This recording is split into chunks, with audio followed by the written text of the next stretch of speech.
We've been talking about the FDA. We've been talking about how the government attacks whistleblowers. We've been talking about what's going on in the Ukraine, the possibility of a third world war. There's a lot going on right now. So weigh in, give us your feeling on that, especially if you're calling from the Ukraine. It's a very complex situation. I understand the corruption, the oppression, the tyranny of the Ukrainian people have experienced for decades. We talked last week to someone from the Ukraine Gun Owners Association, and he warned us that if we allow them to take the guns here, we will end up like the Ukraine. They have suffered from oppression. They have suffered from corruption. But as we pointed out when I was talking to Paul Joseph Watson, we now see many of the same oligarchs that prospered under the corrupt Yanukovych regime being put back in with the new Ukrainian government. It's kind of like meet the new boss, same as the old boss. Now, one of the stories that's been breaking over the last few days, we really haven't talked about that much because we don't talk that much about Bitcoin. Alex has pointed out that he thought that it wasn't flying anywhere. We talked about how risky it was, and now that is coming to fruition. You know, it was over the price of gold at one point per ounce. Now it's fallen to less than half of that. And we see the largest Bitcoin exchange has now gone belly up and lost almost $500 million worth of Bitcoins. $470 million worth of virtual currency has just vanished. It's gone. They don't know where it is. 750,000 coins that belong to customers, 100,000 coins that supposedly belong to Mt. Gox. And this is what the guy said. There were some weaknesses in the system, and the Bitcoins have disappeared. I apologize for causing trouble. Yeah, I don't know how that's going to work because, you know, some of these Bitcoins, I would imagine, belong to drug dealers like we saw at Silk Coin. Some of this money is belonging to people who are involved in illegal activity. They might want to have words with the fellow who said that. I don't know really how that's going to wash. The amazing thing about it is that this represents nearly 7% of all the Bitcoins in circulation. This is huge. There was a lot of concern from a lot of people. I was concerned. Personally, I looked at it and I thought, well, I would love to see a cryptocurrency, and there are other cryptocurrencies that are out there that are trying to get a start. But I was very concerned about how do I get in and out of this safely? You have to go through one of these exchanges like Mt. Gox. And the small exchanges were going out of business at a fairly regular rate. The big exchanges like Mt. Gox were under attack, and apparently, if you believe their narrative, that's what happened. They were under attack. There were some things that they were not able to handle. They lost a lot of money. They shut down temporarily, saying they were going to try to fix the attacks, and then they have just now declared bankruptcy, and looks like they may not be coming back. So that's a huge, huge problem for Bitcoin. And, of course, there's always the issue with a currency like that. If the government can manipulate the price, if traders can manipulate the price of gold, don't you think they can manipulate something like Bitcoin that's got such a small market capitalization? It'd be very easy just for an individual to do it. Look at George Soros. That's how he made his money, was by manipulating the Bank of England. He made a lot of money at the expense of the Bank of England, and it's very easy. Or look at the bunker, was it the Hunt brothers with silver? They cornered the silver market temporarily. I mean, just a single billionaire can do a lot. What do you think a central bank can do if they perceive a cryptocurrency to not be in their interest? Do you think they might be able to manipulate the market value of that? They very well might be. Let's take a look at the calls here. We got John in Michigan. John?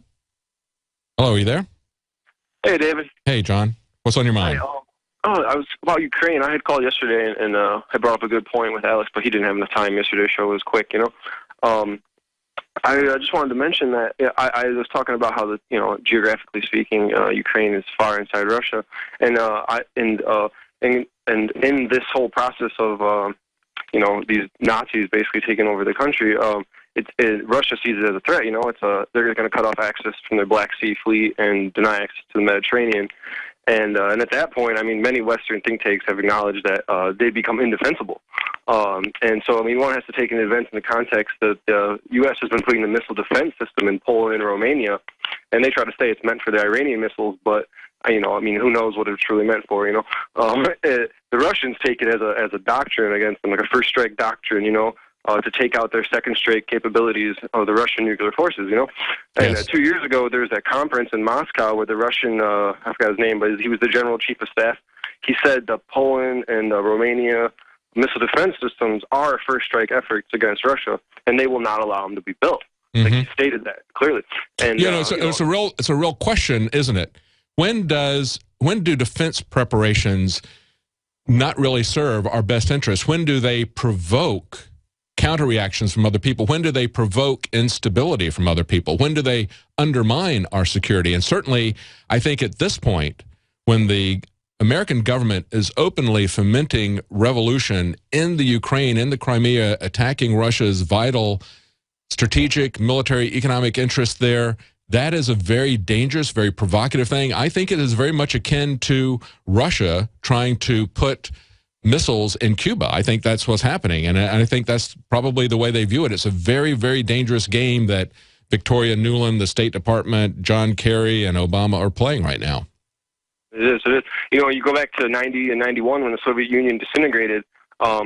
We may have had a chance for world peace, but you had the emergence of the neocons in the Bush administration. Bush Sr., adopted the New American Century Doctrine, which is, I think, the whole thing comes back to that. Where the idea to create the world empire based on special relationships between Great Britain and U.S. Like if you didn't have that special relationship, you weren't going to be included. Bush Sr. I think he kind of proceeded with regime change.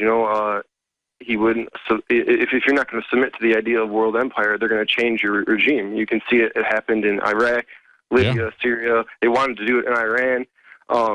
And it's just an encroachment on Russia and China and the eastward expansion of the EU and NATO's forces, which we see now, happening in Ukraine, basically. You're right. Thank you very much, John. I appreciate it. It's a very dangerous game they're playing. Like I said before, I know that there are people in the Ukraine, they want an honest government. They're tired of the corruption. They're tired of the puppets.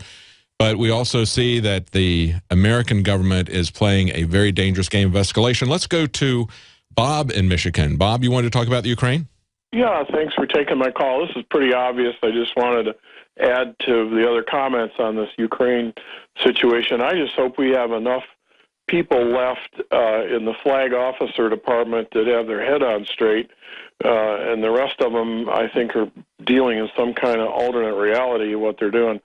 We really want cool heads to prevail, and I think the thing in Syria, I think that was the case. I just don't know how many people we have left at the top that can have the not just the cool heads, but the idea that we really don't want to stir this pot up. This has a potential of getting really ugly. Oh, yeah. Yeah, it's a very dangerous game they're playing. Thank you. Let's go to Ronald in California. Ronald, you had a comment about the Ukraine? Yes, hi. I just want to reiterate, people who may have been listening later, that you actually revealed you have documents saying the State Department and eBay's Pierre funded this. Let's get it right. The Center UA in Ukraine. That's the exact organization they funded to get the revolutionaries stirred up. Yes. The Center UA. You said. I believe that's what Paul said. Yeah, I'm not sure the exact organization. I'll go with that. But yeah, go ahead. And so I want to talk about the FDA also, but I want to finish on Ukraine. So I think this is a case like when Nixon, I don't know if you're old enough to remember Nixon. Yeah, I'm afraid so. Okay. When Nixon went mad and he was about to, let's just say Obama's going mad, I think we need, as in Nixon's case, we need people like Senators Boxer and Senator McCaskill and Senator Gillibrand, because the women senators are supposedly strong nowadays. We need some liberal women Democrat senators to go to Obama and say, look, you are going mad, sir, and we are women Democratic liberal senators, and we can't have this militarism. They have to literally go into his office and say, sir, you're going mad. Yeah, you would hope that somebody in his party, whether it's male or female, would call him on the glaring contradictions between being a transparent candidate, between having the rule of law and the lawless, violent regime that the Obama administration has come to be.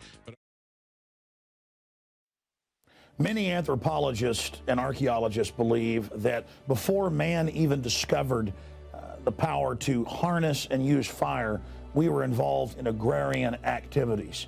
That is, taking the seeds of plants and then replanting them to produce more. The very foundation of our modern civilization and human culture is centered around the planting and cultivation of edible plants. Here are some of the amazing deals at InfoWars Seed Center at InfoWarsShop.com. The Survival Seed Vault by My Patriot Supply features only the finest survival heirloom seeds for a robust and hardy garden, even in the toughest times. We also have starter varieties of the deluxe seed packages for fruit, salad, salsa, peppers, medical herbs, and more. Go to the InfoWars Seed Center at InfoWarsShop.com. And remember, the revolution against tyranny is growing.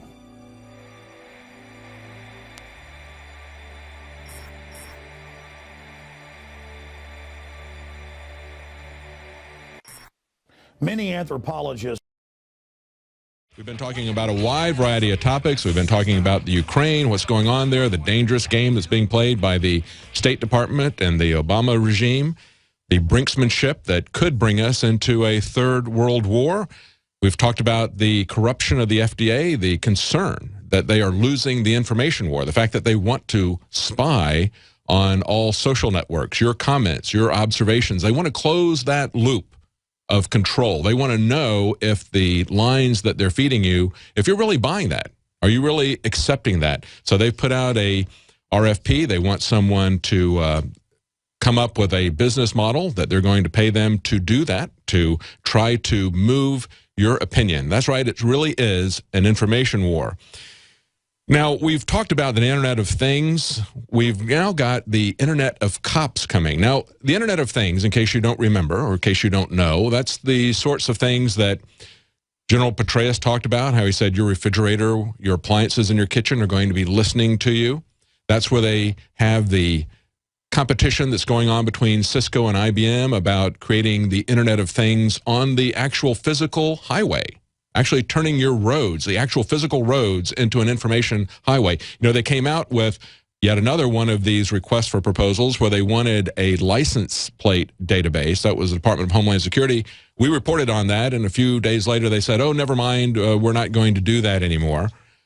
But at the same time, we see these articles about the competition between Cisco and IBM to actually embed the internet on the highway, along with license plate readers, cameras that they can send to each other.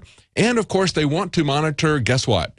Your social media content. They want to know what you're talking about, just like the FDA. The government is very interested in you. You know, they just want a little bit to know a little bit about you for their files. Remember the song from Simon and Garfunkel? Now they've got the Internet of Cops coming, and this is an article from a company called Motherboard.vice.com. That was their article. They said it's called FirstNet. It's pitched as a state-of-the-art communications network for paramedics, firemen, and law enforcement at the federal, state, and local level.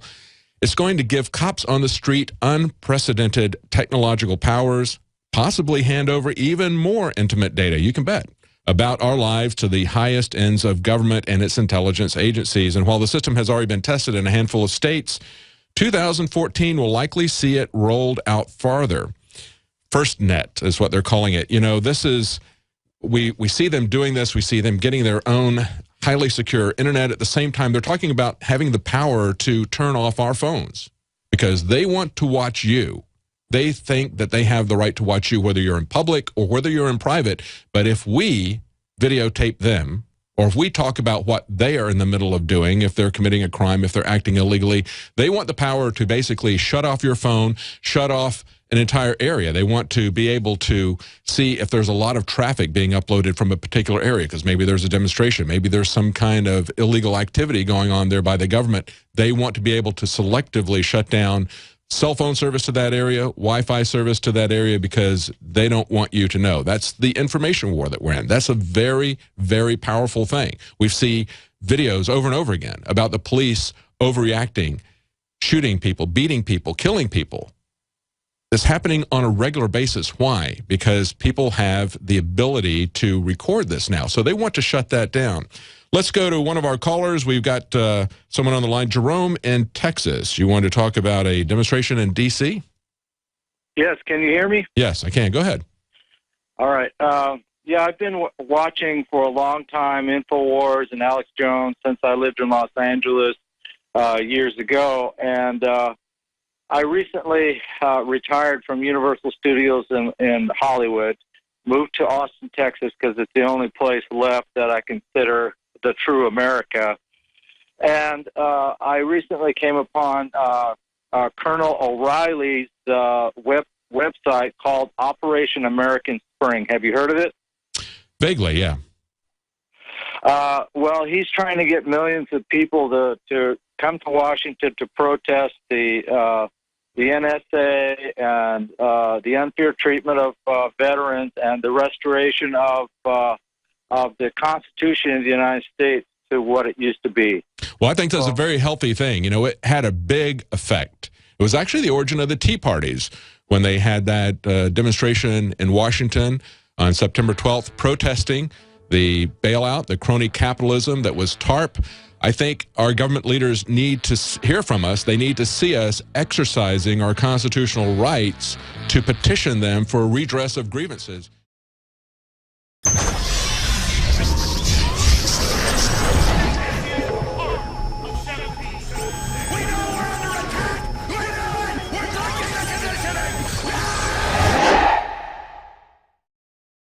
Earlier in the show, we were talking about what's happening to Bitcoin, specifically to Mt. Gox, the largest Bitcoin exchange, and how we now see that there's $470 million missing at the current valuation of Bitcoin. Just disappeared. 750,000 Bitcoins of customers and 100,000 of their coins they claim they have lost. The largest exchange has now declared bankruptcy. And of course, it's a question as to, is this a Bitcoin issue or is this simply a Mt. Gox issue? Now, of course, Mt. Gox grew out of an exchange of game cards. It was, there's a game called Magic the Gathering. And of course, they grew out of that and started trading Bitcoins and became the largest Bitcoin seller. And a lot of people have said, this isn't a Bitcoin issue. This is a Mt. Gox issue. Nevertheless, it's affecting about 7% of the Bitcoins out there. And as I said before, I have real concern personally about staying out of this because I'm not really sure how I can reliably get in and of it, get out of it. And I'm also concerned about central banks who view it as competition, maybe because this is openly, they can manipulate the value of this. Would they do it? Of course they would. They've manipulated the value of gold. They manipulate the value of everything that competes with them. I love the idea of a digital currency. I'm just not really sure about the actual details of it yet. We got someone who's called in on this. Eric in Massachusetts, you wanted to weigh in on Bitcoin. What's your take on what's going on with Bitcoin and Mt. Gox? Hey, David. Thanks for taking my call. Sure. Great job you're doing there. Thank you.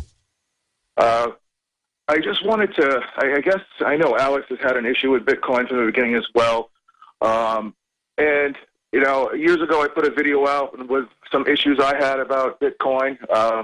But I think that it has so many opponents out there. You mentioned some there, the banks, the central banks, corporations, and definitely the mainstream media is kind of attacking Bitcoin. And I feel that InfoWars is kind of just reading off the headlines in a sense rather than really looking at the issue. And I think right then on the preface here, you actually hit the nail on the head by saying, is this a Bitcoin issue or is this an issue with Mt. Gox? Mm-hmm. And clearly it looks like, I mean, I could see this maybe as being a case of embezzlement. This didn't happen all at one shot. They didn't lose it all. It's been happening for a while. And it's basically because they weren't following the standard protocol for any of these digital currencies. I mean, even a credit card, you swipe it and it has to be accepted or declined. And they were allowing these transactions to happen before a single confirmation would occur, when most places would do a minimum of 6 confirmations would make it safe, foolproof. And they were doing these transactions prior to any confirmations. Mm-hmm. And this is where they were getting bit, because people were realizing that they had already received their Bitcoin, and without confirmations, they could rewrite the script number, change it, and it basically would be their receipt to say, "Hey, I never got my Bitcoins. What happened?" That's right. If you don't give a certain amount of it takes a certain amount of time to let that percolate through to verify it essentially, And a lot of people had pointed out that Bitcoin, that Mt. Gox was processing these things too quickly, allowing for something to be double charged, essentially. And so maybe what this is an accumulation of that. It's hard to tell whether it's that, whether it's an attack on them. I mean, the attack, even a cyber type of attack could be coming from governments who view it as competition. Yeah, I've seen a lot of people say that this is really a Mt. Gox program, that Bitcoin is basically solid. It'll be interesting to hear what Max Keiser has to say about this, because he's been on the show a lot of times. He's a very big supporter of Bitcoin. I know Alex is very doesn't feel good about it. I know that Mike Adams doesn't feel good about it. I looked at it. I really want it to work. I was just very concerned about a lot of the nuts and bolts. Did I understand it enough that I wouldn't get burned by this? How do I keep my Bitcoins locally as opposed to keeping them in an exchange that could go belly up like Mt. Gox did? Do you have any advice for anybody on that? Oh, absolutely. There's a few ways. I mean, with Bitcoin being, having such a big digital wallet, it can be cumbersome right now to have it on your computer, but you could put it on a small little hard drive, a pocket drive. You can have it turn it on a paper wallet that's hacker free. It's not even in the system, and that kind of be your cold storage. I would feel foolish if I had my Bitcoin in that amount of Bitcoin in an exchange, thinking that it was safe. Mm-hmm. I mean, it's even on your own computer. They say, I mean, there is a potential for hacking. The NSA can do whatever they want with our computers. Of course, they could probably uncrypt anything they wanted in it. Yes. But you could have it offline. You don't need it. Keep it stored in any one way. And as far as like people wanting a digital currency, and you mentioned Max Keiser, I understand that everyone says, like, I don't know if Bitcoin's the answer, but I want a digital currency. But what's happening now in the past year, hundreds of new digital currency, and Max Keiser joins the boat with Maxcoin, kind of comes in and says, well, here's my cryptocurrency, check this out. That's right. He's got his own now. Yeah, that's right. I've heard him talk very favorably about Bitcoin, but that's right. He's introduced his own digital currency, hasn't he? He has. It's called Maxcoin. And I honestly, Max lost a lot of credibility with me because of that, because, honestly, he's a smart man. He made a lot of money on Bitcoin, and then he started to push one by one some different Bitcoins, which he bought into, and then he would dump them, and then he decided to make his own coin. And when you have 100+ new coins trying to fight to be who's the next digital currency, it just makes it look like a clown show. And we need to kind of come together and say we want to decentralize peer-to-peer currency. We got to minimize it. Let's find the top 10. It doesn't have to be just Bitcoin or Bitcoin at all, but to muddy the water with all of this, a new coin every day, right. It just makes it look foolish. And right. People that don't understand this, the old timers, and the gold bugs, they're going to shy away from it. We need everyone who's aware of what fiat money is about to kind of come behind this so we can take control of our monetary system again.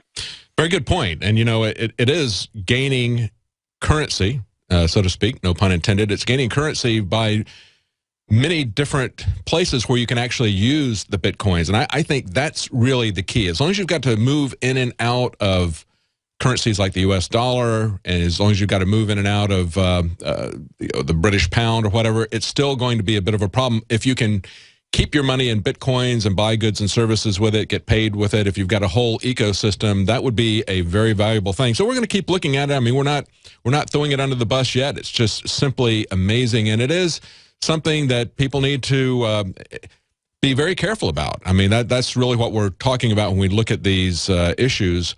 It's complicated. People don't understand the ins and outs of it, literally, and so it's something people have to be very careful about. But we do hope that something, whether it's Bitcoin or something else, that we see some digital currency that's going to come up and actually drive out the fiat currencies of the central banks. Thank you, Eric in Massachusetts. Let's go to Rod in France. You wanted to talk about another banking issue, the World Bank. Go ahead, Rod. Hi, David. Always a pleasure. Thank you. In fact, you were speaking earlier with Anthony about all of these bureaucratic organizations. taking their toll on people, the EPA, the FDA, and all that. And also you got into a little bit about the World Bank. And I was wondering if anybody ever followed up on the story.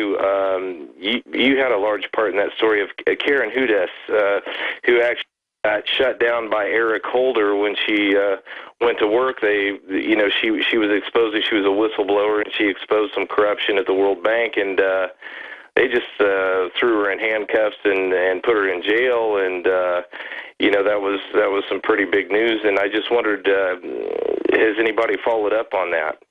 We haven't followed up on. We haven't interviewed her again since that interview. It's an amazing story. I mean, there's just so many different things that are happening. I want to do a follow up with Mark Baker, Baker's Green Acres. He was the hog farmer that they just declared after decades that his pigs and other species of pigs that people were raising were now invasive species. They were feral hogs, and went out and shot most of the hogs on most of the farms, but he stood up to them, and it was kind of interesting. After 3 years, after they didn't bankrupt him, he got help from his neighbors, and he got help from a legal defense association for farmers, and after 3 years of fighting them, he's still under a lot of financial pressure, but he showed up last week and they caved. They said, all right, we're going to declare your pigs legal. We're going to give you a pass. It's kind of the same thing they did with John Corbett, the same thing the TSA did with John Corbett. They just, out of the clear blue sky, here's somebody who has sued the TSA. He's exposed that their naked scanners don't work, that they're easily defeated. And in his lawsuit,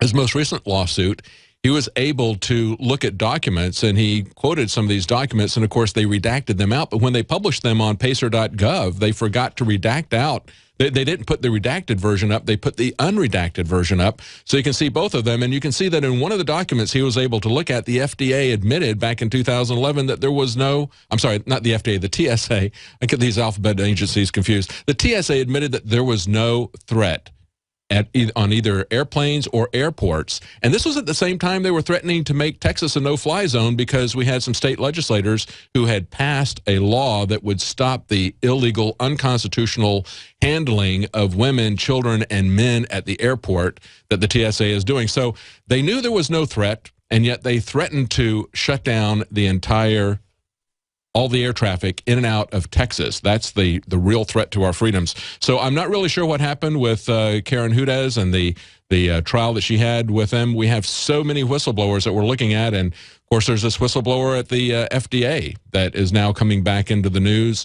that he was targeted by the FDA. They smeared and slandered him based on information that they found on his computer after he blew the whistle on GE's radiation device. This is a guy who is a respected professor. He was head of the radiology department at Yale University, and they basically tried to destroy this person personally because he came after GE. Of course, GE is one of the preferred corporations of the Obama regime.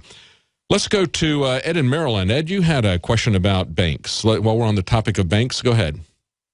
Yes, sir.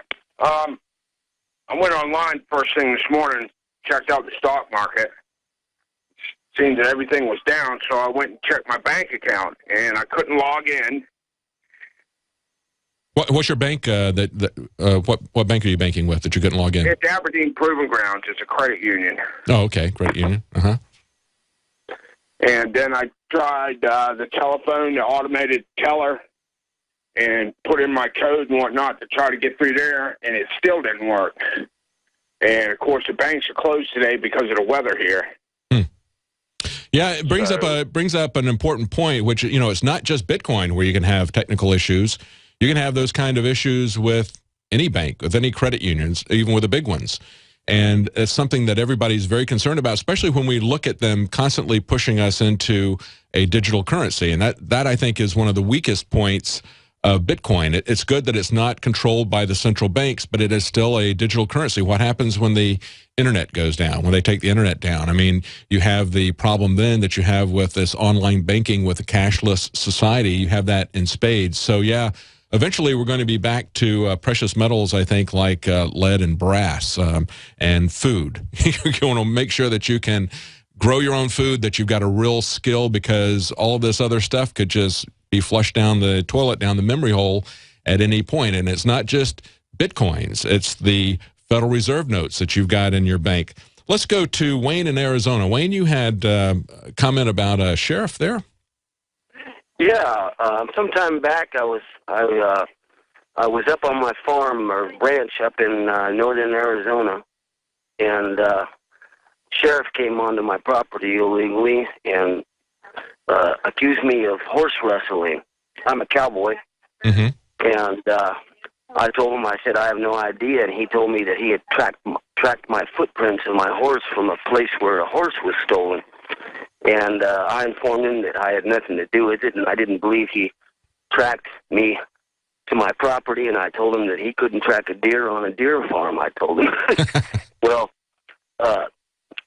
he had proceeded to search my horse's shoes. He picked up all 4 feet and searched my horse trailer for stolen saddles and started to accuse me of stealing this horse and that he could hang me. He told me about 10 times that there was a hanging offense and I could be hanged for horse stealing.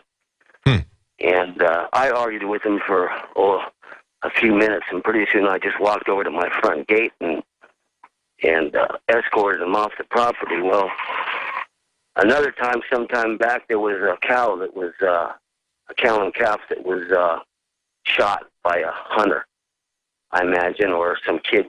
Was this related to the other event? Is that why you think the two of them are connected somehow? Or? The sheriffs told this rancher that they believed I shot this cow and calf, and they're trying to turn my neighbors against me.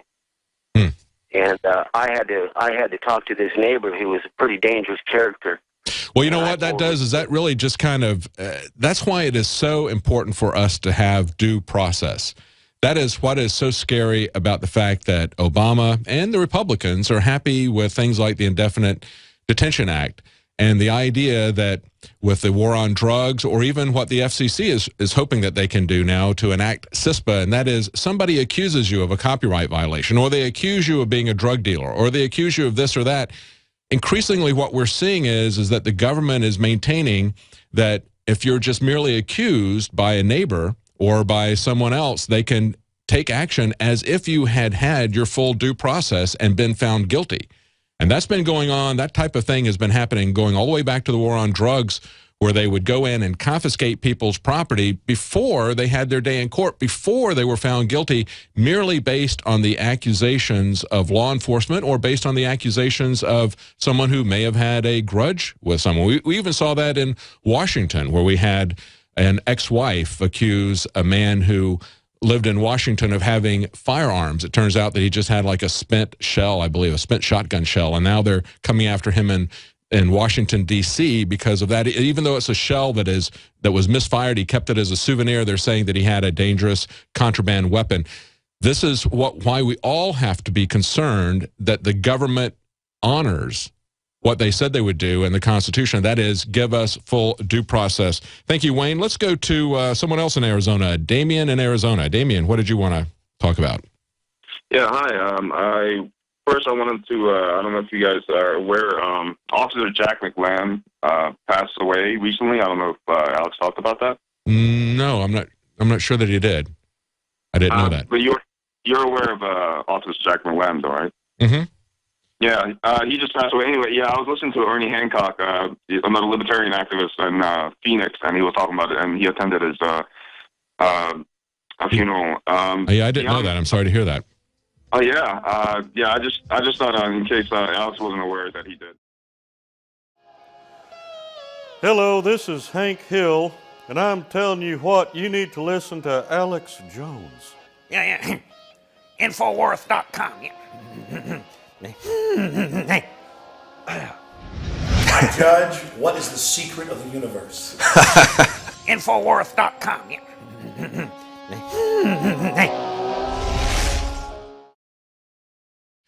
As we were on the break, the fellows in the studio told me that Ben Swann is going to be at that conference, and he is going to be in studio with Alex on Thursday. So don't miss that. That'll be an interesting interview between Ben Swann and Alex Jones Thursday on this radio show. Now, Damien, when is that conference? I guess, is it running more than Thursday? Is it a couple of days or? Yeah, actually, even I just found out about this. It's called TexasBitcoinConference.com. The list of speakers are listed. It starts actually on Thursday when Ben Swan's going to be in your studio. It should be a very interesting conference because this is a very interesting time for people as far as Bitcoin goes, and it really is. You know, your money and how you store your value, the value of your labor.